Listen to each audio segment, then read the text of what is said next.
Is he the best player you've ever played with? Yes. Really? As a coach, I hate it.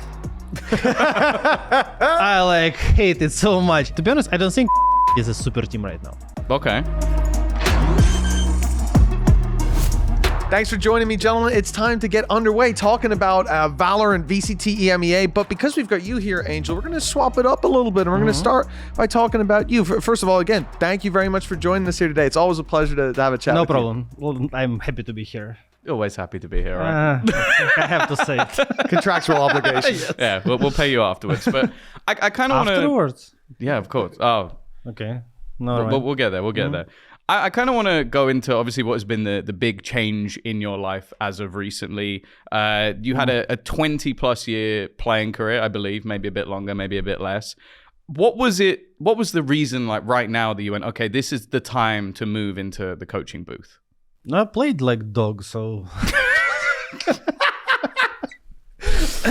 All right. I got a good start of, but no, actually, I just felt like it's very hard for me to compete against all the youngsters coming on the individual level, and because I was all 5 years in Valorant. Let's be honest, I came to Valorant when I was 31 or 30, so it was hard. That's how old I am. It was pretty hard for me to compete all the way. Plus, I'm old school IGL, so I'm doing all the strats, all the preparation. I'm working with the players. So basically, I'm doing what mostly nowadays coach do. Yeah. So for me, it was pretty natural, at least in terms of I was expecting me to try myself as a coach because I'm already was doing a lot of the things which traditional coach in esports do. So yeah, I was thinking about it, and yeah, I think it's time. Was it always the plan to end up as a coach then, or early, how early on would you say in your playing career when you went, I think once I'm done with this I could be a coach, or was there something else where you're I'm gonna have a farm out in the east? And I was very curious how I will be as a coach for sure for a while, for last 5-6 years, I don't know. I don't think I'm a guy who can just go to the farm and enjoy my life doing nothing. Okay. I actually enjoy sports. I really like Valorant, and I think it's the thing which makes my life very fun. So I will stay in esports as much as I can. I don't know in which roles and stuff for now as a coach. So yeah, I was thinking for a while, and I think it's perfect fit for me. I have a lot of questions to ask you about coaching. You have 3. I see all of them. Yeah, some of them that are written down. I think that the follow-up I wanted to go for on that is that, you talked about that transition. You were already you're an old school IGL. You're coaching a little bit as well, sort of in your day-to-day. Has the transition been as easy as you expected it to be? No. Okay. It wasn't that easy. To be honest, I expected it to be half retirement, half you chilling, just doing nothing. Players play, you watch. Yeah.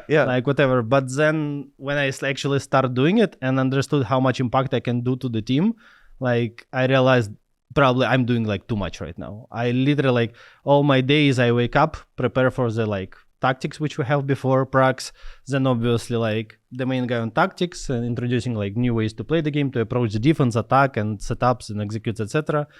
Then we obviously have pracs, which I have to watch very closely because we have VOD review in the middle, so I need to mark all the rounds where we can improve. Then the prac ends, and I have for 3-4 hours prepare for the next day of tactics, and my day ends basically. Yeah.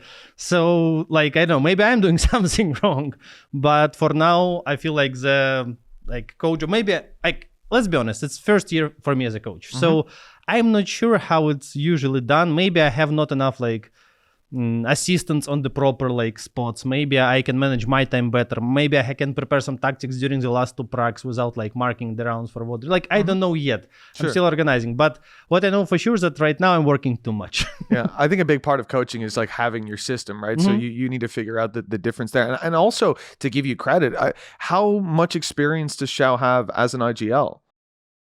Then 1 game before us, I IGL'd when I was Of course. When the war started, he was IGLing for 2 days, for 2 matches basically. Yeah. So none basically. So it's a new challenge as well. You're not just teaching yourself how to coach, but also we're learning. There's other roles being learned on the team as well. So I imagine that's going to add on. Yeah, we had we had a not rough, but very exhausting first 2 months. because like I had to do a lot of work individually with players. We adjusted some things for Hero, adjusted some things for Shao, obviously, as he's AJling. I had to explain him a lot during the matches, after the matches. We had to prepare like some game plans for him. We had to do a lot of stuff. So yeah, maybe just at the start it's a bit harder than usual, or harder than it should be. But yeah, there's a lot of extra work. Okay, I'll quickly ask one of my 3 questions. Third it's very one. brief. Then he's full. Then I'm done. Sit back. No. So I wanted to ask you about rivalries. You've had a long playing career, as Tom said, 20 plus years. Who stands out to you across that as your rival, as the guy you wanted to beat the most? I know in Valorant what a lot of people would say, but I don't think I have like a rival, because like all my rivals retired before me. It's like you outlived they're them all. all gone. Yes. It was a long career, so like I didn't had a focus like on certain personalities. I don't like to be focused on personalities or teams, like have rivalry between the teams and stuff. Yeah, some people might annoy me more than others, but is it a reason to have a rivalry? No, probably not. Okay. I kind of want to go back to what was sort of touched on about Shao. Like, you didn't go straight for like an established IGL, like someone from the tier 2 who'd been doing it. You picked Shao, who obviously you've worked with for a long, long time. What was it about him where you went, okay, I can now make him, like, is it into a mini me, or is it like I can get him to be good enough at the role? During the off-season, we was looking around for different options, bringing a primary IGL who have experience doing it, or making anyone transition into AGL. And I felt like bringing Shao as AGL will make my work a bit easier, because we have experience playing with each other. He understands the system, which I was like building before in previous teams. And he like literally witnessed all my calls, right? So his adaptation to my vision will be like a bit faster, shorter at least, yeah? Yes, maybe my vision and my system is not like the best, so we don't know it, because like we're limiting ourselves to mine and Shao vision, right? But this is the learning process which we're gonna evolve like during the kickoff, during the year and stuff. So we'll see. Do you ever look at him and go, why didn't he do what I would have done there? Never. never. Like, I wouldn't have called it like that. No, it's like, I just understand that I had like, I don't know, more than 10 years of IGL experience. Yeah. And expecting anyone in the scene being able to like analyze the data is giving like during the round or like before or watching matches and seeing the key moments is just unrealistic. So my expectations are not high. Okay. And when, to be honest, Shao over delivers. Like I expected it to be worse. That's a good point to slot in the question then. Is Shao, because it seems like you've got a lot of respect for him, high praise. You've picked him out as an IGL without the experience as well to build him in. Is he the best player you've ever played with? Yes. Really? Wow. Okay. Not Ardis? It was close. But yeah, like Shao is very versatile in terms of like he have unique vision of the game and the way he plays the game. You can literally give him agent, he played for 3 days and he performs like on the top world level. His understanding of the game, of any game he plays, is like very unique. So yeah, I rate it very high. I think he's the most skilled player, yes. Now, obviously, with that new role comes a lot of new challenges. You sort of named quite a few of them, but I kind of wanted to ask for like the audience at home, what is one part of coaching you think they wouldn't know about or wouldn't understand? Good question. But I don't have answer probably like on the top of my head. Because I rate audience very high. I think they understand like pretty much everything. Maybe a pivot on that then. From your expectation of what it would be like being a coach and your experience now from the last few weeks, has there been anything what's been your biggest surprise or biggest challenge? Biggest challenge is actually the fact that it's not all about the strats, setups, tactics, like whatever. It's a lot about players in the team, like their personalities, like do they have a bad day, good day, are they sick today, how like in general like cohesion between players are going. Like this is like 40% of like how you play at the game day. Yeah. And this wasn't like a surprise, but I thought it's gonna be like 15 to 20% maybe. But actually it's like a big thing, and I think I didn't pay enough attention to it. Let's say it like this. Okay. Which do you find more stressful of the two jobs? You mean like managing players? No, I mean like being an in-game leader or being a coach. More stressful is definitely I like AGL, like for sure. Like you can compare Like when it's like overtime and you have to do a call, all the rounds you prepare this out, like you on your decision, it's basically you win or lose. This is different levels of pressure. Okay. Maybe as a player, it's much easier to be like, because you're a part of the system. What you need to do is just do your job good, right? Like, but as a coach, to be honest, I don't feel much pressure. Yeah, sometimes I'm like disappointed because of different things, but it's not about like I'm nervous or something, especially considering I know that we had like a very good off-season. I know that like maybe we didn't learn everything I would like to, but we have a very good like ground level in terms of building a team. Maybe we're not gonna like win kickoff, yeah, but I know that we're gonna be playing better with every week. Okay. So this is really just a project, like a longer term project, right? I mean, you'd expect that new IGL. No, listen, the coach. I would like to win everything from the first match. No one's coming in trying to lose, but I mean, in terms of expectations, like you didn't come into kickoff going like, this is the team we win it with. It's like I had like zero. I didn't understand how it's gonna go, because like as I told you, it's like right now I'm doing in the team like all the strats, like okay, maybe like 90% like of the strats, of the pistols, of game plans, of like everything related to like how you play the game on server. And I didn't know how it's gonna work like in our system, because like when it's coming to a match day, maybe Shao, because he's new to AGL, will have some differences from the pracs which I couldn't fix before. Maybe some players will be more nervous, right? Maybe some names will be scared of some names or something, you know? Or maybe my round's gonna be just dog. Maybe the things I brought, my ideas are like bad, you know? Yeah. Because when you're bringing like hundreds of rounds, like you definitely know something not gonna work well, right? Of course. So yeah, I had no expectations. I'm here to explore and to learn, of course.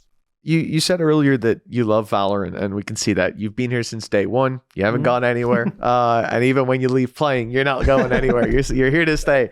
But I wanted to ask you, firstly, what was it that made you fall in love with Valorant? What drew you to it? And what was the biggest change from then till now? The best thing I think in Valorant is that you're never bored. Like at least I had this feeling before as AGL and as a player, because like you have like new agents all the time. The comps you can change, like you can adapt, you can like, even when you play some comp for a week, after like few weeks, like on 10 officials, you still can learn a lot from enemies, from like some new stuff coming out.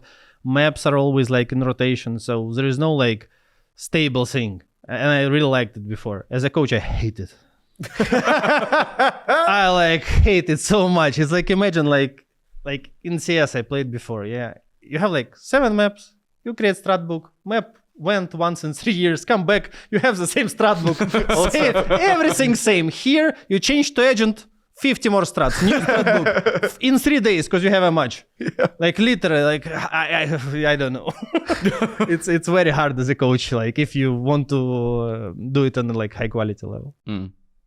Oh, Angel, this has been an absolute pleasure getting to go through your past and your future as well. I mean, Mystic Mitch. Yeah, your transition into coach, I think, is something that a lot of us expected as one of the great tactical minds across several FPS titles. So I wish you the very best of luck with that. And I can't wait to see what you guys cook up. Thank you. Let's talk about VCT EMEA Week 2. And we're going to start out by looking at Team Liquid versus KC. Tom, what were your thoughts on that? It was a decent game based on Levin when he was initially on Jet. But then I don't know if you saw when it got to Breeze. That was one of the hardest maps to cast ever, because I watched them lose they won 3 3v5s in a row, yes, and then still lost the map. Yes. So a rough one coming in. And I'll be honest with you, from what I've seen from KC so far, I was a little bit disappointed with the players they picked up, because I saw on paper, I thought this squad was going to be really good. Yeah, I agree with you. I expected a bit more on the KC side, both in our game and Liquid game, because they showed very like promising Valorant in the first map. Yeah. I think certainly when you look at the roster, what's backing them as well, we talk a lot about the coaching staff on that team as well. It is surprising to see that underwhelming performance. I mean, moving on then, Foot versus Fnatic. Talking about was nuts. Man, surprises. I'll tell you what happened real quick. It was 10-2, I'm pretty sure, and I was like, all right, cool. I can get my notes done for tomorrow now. 13-3 map. Yeah, after a dominant 13-3 map to Fnatic, it's then 10-2 to Fnatic. It looks like it's done. I genuinely was like, okay, I'll tune out. I got my notes to do for tomorrow. Dinner's just ready. I'll eat that, do my notes, everything's sorted.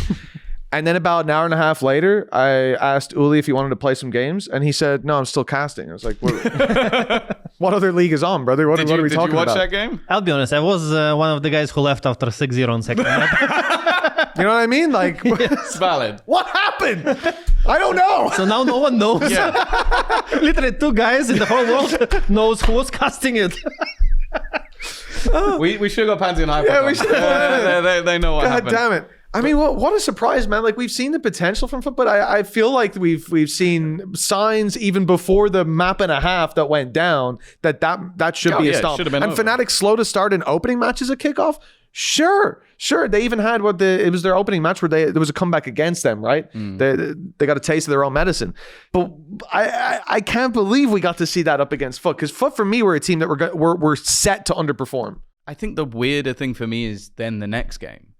Because I kind of bounce looked at back. I looked at it and was like, oh, this Fnatic Liquid game is going to be a bit of a mess because both teams kind of looked a bit shaky. And then Fnatic just, Alpha in that Foot series also, I think he like broke a record or something with the amount of kills he ended up in the match. And then he goes into the next game and within the first few rounds he has an ace. I'm like, sick. Okay, I guess they're fine. Yeah, I think Fnatic outplayed Liquid individually. Like, there was too many situations where Fnatic winning like 2v3, 2v2, like, situations which should go like 50-50 or 60-40, depends on the numbers. So, but yeah, Fnatic outplayed them in clutches. I think it was it Corrode Alpha was playing the Vice? Yeah. What do you make of that? Because I feel like a lot of teams have been like massively pushed away from Vice, and obviously Cypher as well with the nerfs. To be honest, Vice was always in the conversation in our team, like to play it or not, because like I think Vice is a very unique agent. Like Kaya, Vice, and Sage, for me, it's like a group of agents which have utility, which you just, if you don't care about it, you're lost. Right? You can't counter the knife. If you're knifed, you can't exec. You get slower during execution, is checkmate, right? If you get a wall up when your duel is out, is like checkmate. It's like, so these agents will be always very reliable in terms of like surprise pick or just like as consistent sentinel as Vice. Because like if you don't care to bite the wall before executing, you just can't go, right? So it requires enemy teams to always adapt, always change their game plan, and it's all about the skill, like of the players themselves. And I guess if you're making the enemy team adapt, it makes them a bit more predictable, right? Like there's only so many things they can do to deal with that wall or ways of approach. Usually it's enough just to make them adapt. Okay. Like teams already, especially new teams which just gather the roster, they tend to do a lot of mistakes. Sure. Because of it. Literally just forgetting, like they have a strat, for example. Yeah, they have like fast B split and they just like dry run it for a month and they're doing it. Yeah. But there's a Vice wall. You just can't.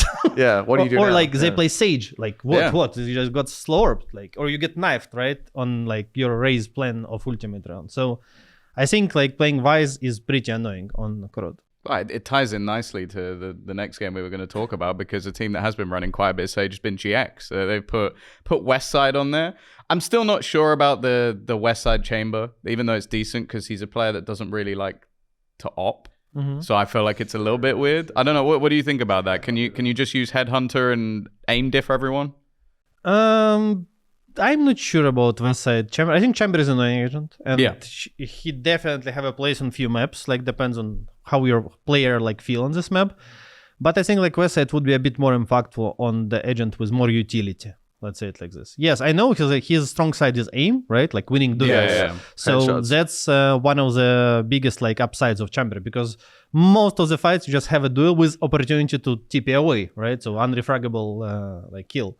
So this is a bright side. About him not opping, it's like depends on the map and position and how you play around it. I think especially Abyss defensive side, I really enjoy, because he has this constant mid control. He has his trap outside A. Like it again forces you to adapt. You have to constantly look to push him back on mid with like your Sova drone. You have to shock dart the trap. You're already burning utility just to stop him from having free map control, which is and he headshots people. I kind of want to then go to their opponent, because I feel like Pacific, although they're yet to get a victory, have we underestimated them as a team? I don't know how much you've sort of like played against them, maybe in scrims or otherwise, but like, where do you place them? Because they've done okay on a couple of maps in a couple of series. I don't know. Did you underestimate them? Because I don't know how you estimate them. At the bottom, at the very bottom Like of the league. bottom two? I didn't. Yes. I still think it's kind of true. Okay. But they have potential to go like high. They have very like 7 is unexpectedly good. right? Yeah. Valorant was pretty good At least as well. for me, Valorant on LAN is like in a great shape. So I think you estimated them right. Okay. I don't think they're gonna go like Unlucky. far, but they have a chance. I think they need to get used to stage. There's a lot of rookies, except like I think 4 rookies, right? Except Cinet. They need to feel the stage. I think it's also partially when we talked about food, like they have 2 like semi-rookies on the stage, and they need to start feeling comfortable, because even last year, like Hero and Ruxic had a rough start on kickoff. Like they had a bad like tournament, and we saw how they start playing after and how they're playing this year. So I'm pretty sure like both Food and Pacific will play better. How much better? I don't know. That's one of the things, actually, just what you said on Seven, that Seven's been surprisingly good. I'm not going to name names, but I heard some people saying, like, I don't know why people were surprised Seven was good. Like, Seven's been doing this in like on TSM and stuff like this. I'm not surprised that Seven's good. I'm surprised that Seven's this good. I mean, I feel like the impact that he's had in every single game has just been huge. If people saying like Seven was so good all the time, why had no one in NA signed him? Right? Like true. because they spectated him. It's surprising for us because we rarely watch like NA games, right? Yeah. And then if these people are so not surprised, why Pacific signed him? Yeah. Exactly. That's true. I think I want to touch on the Heretics off game, but less so. Like, obviously, I think we can say the actual players on the team, like you got your Ordaz, your Fabian, Neki, they looked okay at times. Ordaz look good. But I kind of want to ask the other question: is there something going on with Heretics? Because in that game, they looked like there were moments where they lost 7 rounds in a row randomly, and then they go into the next game and GX, versus GX, and it's not what I expect to see from this squad, who at times made it to like a Champions Grand final. They barely ever had control over the game. Like GX had them against the wall from pretty much the get-go. Like I haven't seen Heretics look this kind of dejected in a long time, I feel like. Yeah, Heretics are not feeling comfortable like on this tournament, for sure. You can see it clearly. Like I can saw it from the calls, like from mid-rounding, which they're doing. It was very readable in a lot of situations. And they couldn't adapt during the game. Plus, as I know, Comeback is not really speaking English, like almost like none. And he needs some time to actually learn it, to get used to it. Because like on the stage, under pressure, like you need to know every detail which like your teammates vocal about, right? And you need to deliver the proper information. As closer the game, as more important the comms. And I think, for example, BBL have a huge advantage in these terms. Like they speak Turkish, right? They speak their mother language, and they're very comfortable about it. Correct me if I'm wrong. Was it a similar circumstance with Ruxic last year? Like I think this year his English is pretty good, but like at the beginning of last year, I think he had to really start taking like lessons to get to a point that was good enough. Yes, it's true. Like Ruxic is getting less English lessons from the first day when he joined NAVI, and his progress is insane. Yeah, I've like heard. At the start of the year, he barely speak. We couldn't like send him to interview. Right now, live on the stage, like after the match. Of course, it's not perfect yet, but it's a huge progress. So it takes some time. I guess for Heretics, the bar is set so high that like they kind of don't have that time. They need to get things right very, very quickly. I then want to go straight to sort of the team that you were talking about. BBL taking on Vitality. Even though BBL, I think, have been incredible so far, did you expect them to beat Vitality, the super team?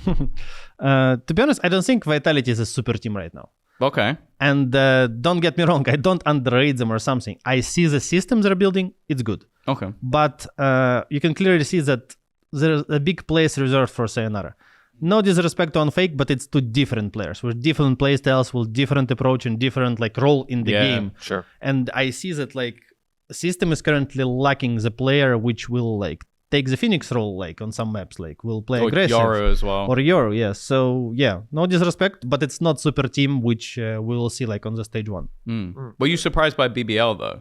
Yes, I've been surprised because like it's not surprised. I had like I thought they either gonna do very bad or very good.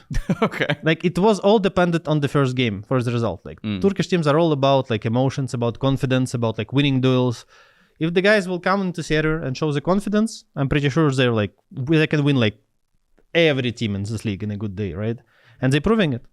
Yeah, I think that was a question that we had on week 1, because there was like one map you'd have Lovers Rock online, one map you'd have Loroc online, and the games would be kind of close. And we were always saying like, what happens when they're both there? And I think we kind of saw that. We saw earlier than that as well, but in that Vitality game, it was consistent. Like Laroc this week has Yes. Probably been the player of the, or maybe Alfeo was also pretty good, but I would probably put him as the player of the week. Mini was also good as well, but it's like in the first week he wasn't. In the first week he was a little bit quiet. I think he was getting used to things, and I guess then we have to move on to our final Turkish team, which is obviously NAVI.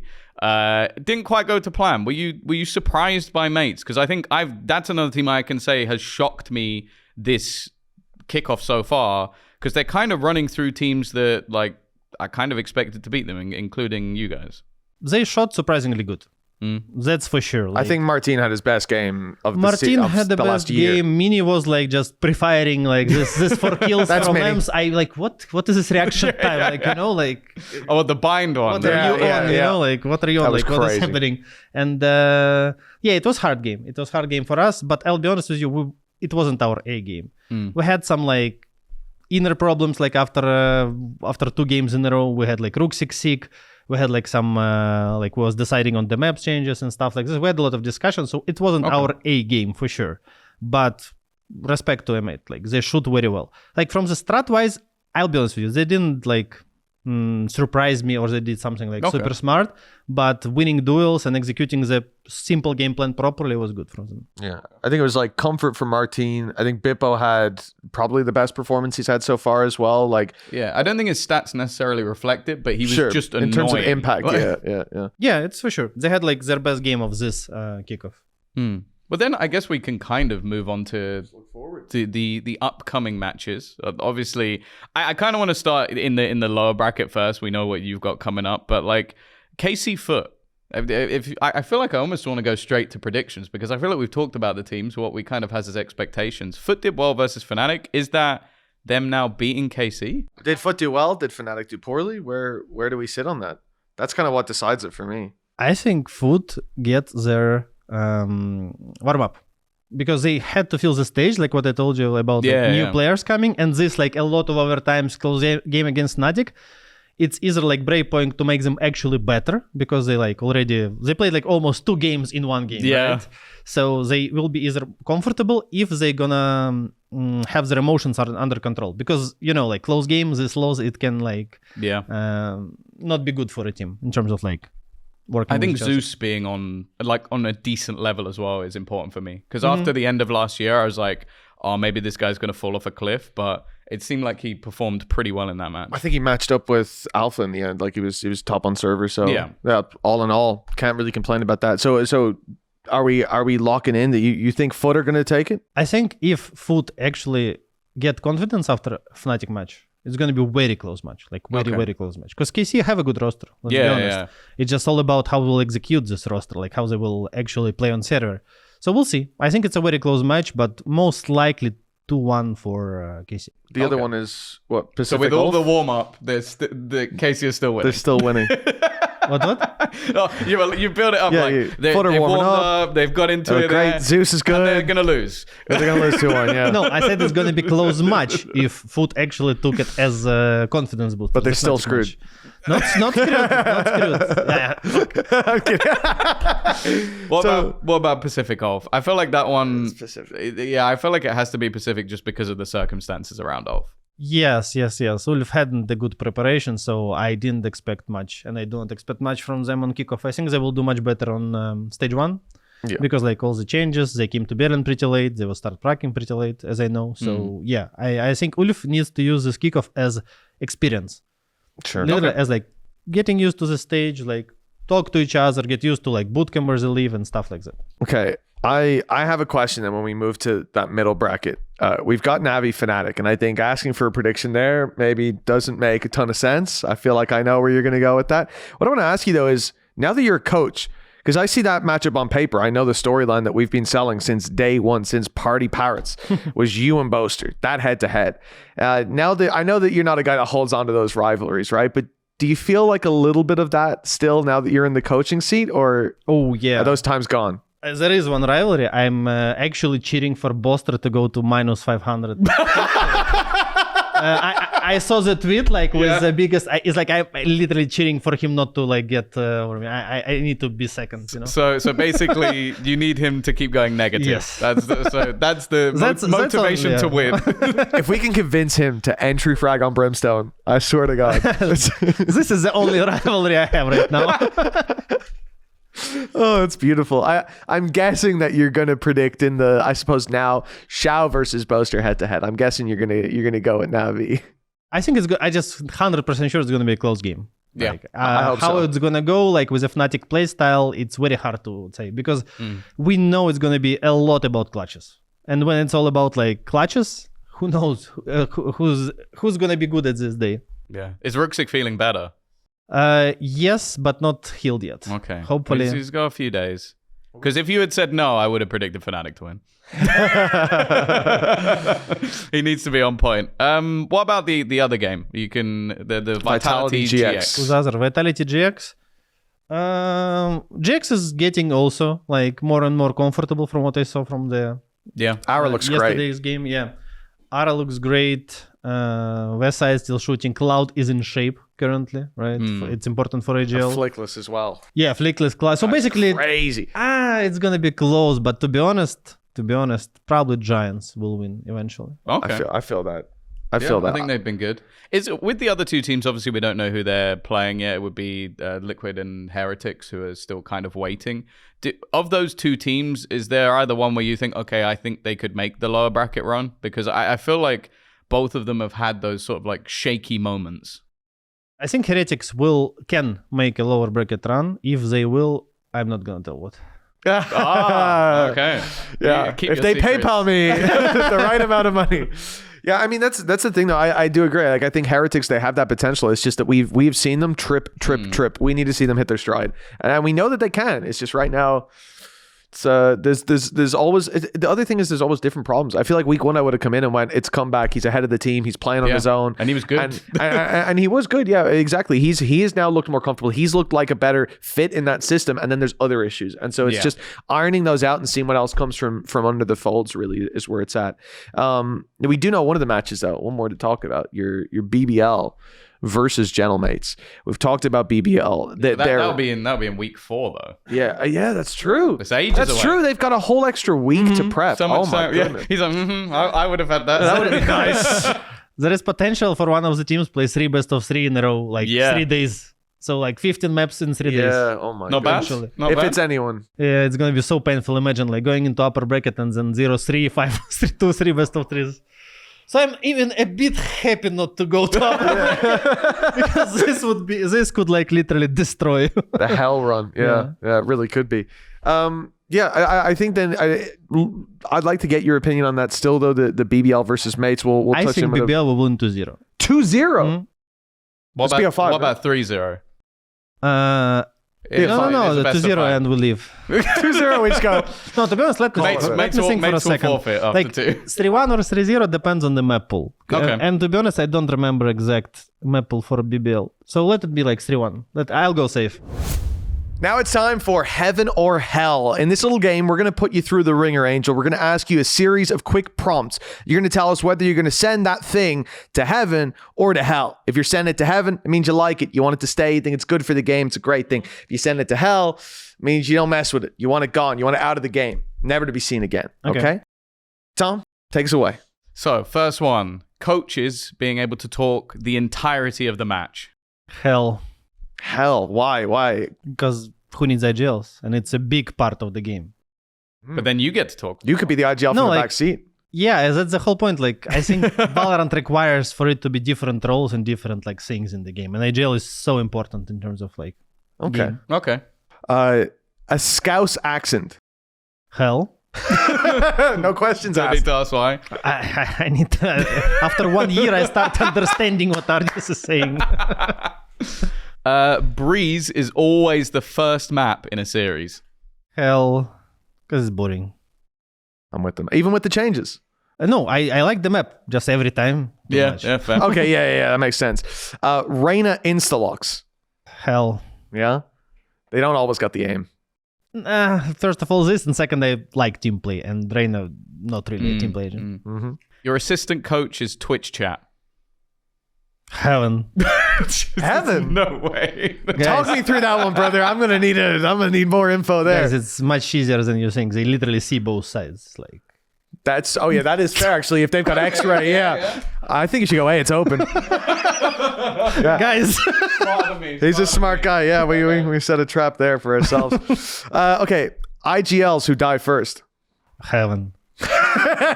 They die for the best, like for the team. Okay. I got you. Sacrificial. Usually. Sometimes. The map pool changing every week. Heaven. Okay. It's gonna make my job easier. From first point of view, it looks like it makes it harder. That's why I was thinking. But in reality, just no one gonna have a strats like Everyone's underprepared. Yeah, I will just chill. I will just like, guys, just play good fundamentals. It's a new map. I don't know, bro. Kill more than you die. It's a good map. I see why you're a coach now. Yeah. Exactly. What's yours? Minus 500? We don't talk about it. We can mention only that Boster have more. And it's impressive. Hey, it really is. I've never seen anyone entry frag on Breach quite like you. Double dive as a meta. Heaven. Oh, you like the double dive. I like because it's new. Like Okay. because it gets new layers into it. I don't want it to be that dominating like across the comps, but I like it something new. Okay. Rooksik only being allowed to play chamber. Heaven. Not even thinking. Fair. Got some strats coming up. The only reason why he's not every map chamber is because he have doubts about some maps. I think if he would have no choice, bro, he would farm. Okay. He said it in the interview as well. He was like, I wasn't sure if I wanted to do it, but you know. Okay. Maybe you can convince him eventually. The next one. How do you feel about Odin spam? Heaven. Because I'll explain. It's not about Odin spam. It's about maps. Like if you properly like make the walls unspammable in the most important positions, like I don't know, Abyss mid is or not, Korod mid is still like, what is this? But Odin spam as it is, like it's okay. It's actually also adds new layers to a game. Okay. What about if the only pistol in the game was the bandit? Hell, boring. I like versatility. Okay, fair enough. Okay. I'm actually really curious on your answer on this one. How do you feel about the Cypher nerfs? Heaven. Because like Cypher was too dominating. Like I think right now he's in the good place. We see him like if you will check like the stats from the Cypher played and other Sentinels played, it's pretty even. Yeah. I think Killjoy is a bit overpowered, but only because she wasn't nerfed at all, like compared to everyone else. But I think he's in the right place. We just need to balance other agents. Okay. And last but not least, you're finished with this interview and get to go home. Heaven. Why is that? Because we're here for 1.5 hours. It's for them, it's 10 minutes. Well, folks, that's all we've got time for here on Spike Drop. Thank you very much for tuning in. It's been a pleasure to talk with you here, Angel. Thank you for your insights and your time, brother. No problem. And we'll see you next time. Make sure to tune in to VCT EMEA, where we've got plenty of Valorant action coming your way this week and many weeks to come. Catch you next time.